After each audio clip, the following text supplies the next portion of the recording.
नमस्कार। आज हम बात कर रहे हैं बांग्लादेश से जुड़े एक बेहद संवेदनशील मुद्दे की। पिछले कुछ महीनों में बांग्लादेश में हिंदू अल्पसंख्यक समुदाय पर हमला होने की खबरें लगातार सामने आई।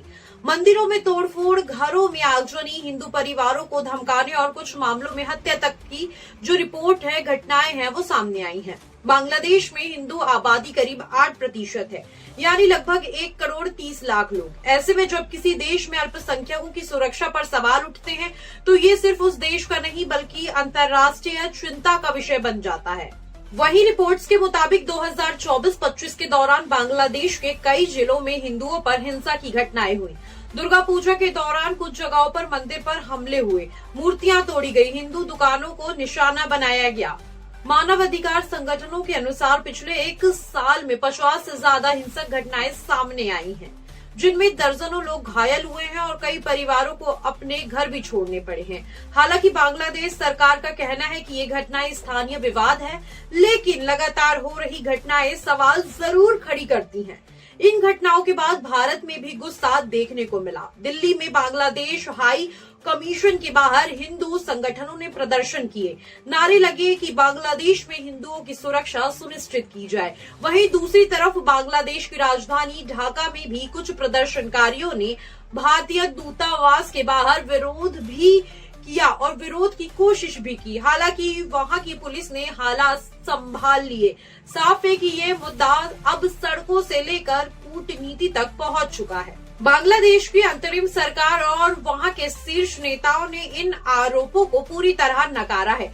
उनका कहना है कि हिंदुओं पर कोई योजनाबद्ध हमला नहीं हो रहा है और सोशल मीडिया पर जो वीडियो और तस्वीरें वायरल हो रही है, उनमें से कई तो भ्रामक बताई जा रही हैं। सरकार का दावा है कि जिन जगहों पर हिंसा हुई वहां पुलिस ने कार्यवाही की है और आरोपियों को गिरफ्तार भी किया गया। लेकिन सवाल ये है कि अगर हालात सामान्य नहीं है तो इतनी बार अल्पसंख्यकों को सुरक्षा का भरोसा क्यों दिलाना पड़ रहा है?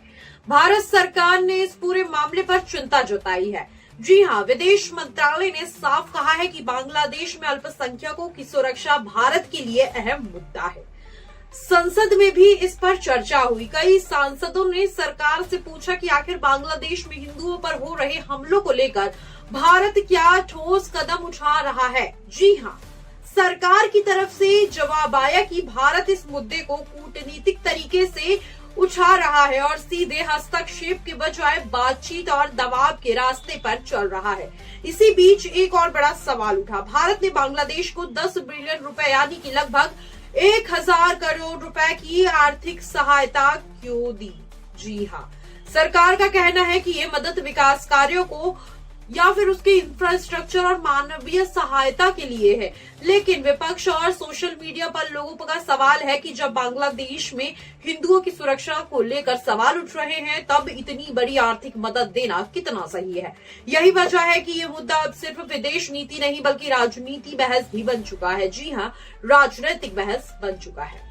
कुल मिलाकर बांग्लादेश में हिंदुओं पर हमलों का मामला बेहद संवेदनशील। एक तरफ बांग्लादेश सरकार उसे बढ़ा चढ़ाकर या बढ़ चढ़कर पेश कर रही है और साथ ही दूसरी तरफ भारत और अंतर्राष्ट्रीय संगठन अल्पसंख्यकों की सुरक्षा पर चिंता जता रहे हैं। भारत सरकार फिलहाल संतुलन बनाने की कोशिश में है। ना रिश्ते बिगड़ने चाहिए और ना ही कुछ ऐसी घटना होनी चाहिए और ना ही हिंदुओं की चिंता को नजरअंदाज करना है। आने वाले समय में ये देखना अहम होगा कि क्या बांग्लादेश जमीनी स्तर पर सुरक्षा मजबूत करता है या ये मुद्दा और भी बड़ा राजनीतिक और कूटनीतिक विवाद बन सकता है। प्लीज कमेंट सेक्शन में अपना ओपिनियन जरूर दीजिए और भी ऐसी इन्फॉर्मेशन अपडेट के लिए बने रहिए पीडी डिजिटल न्यूज के साथ। मैं हूं आपके साथ साक्षी गुप्ता। नमस्कार।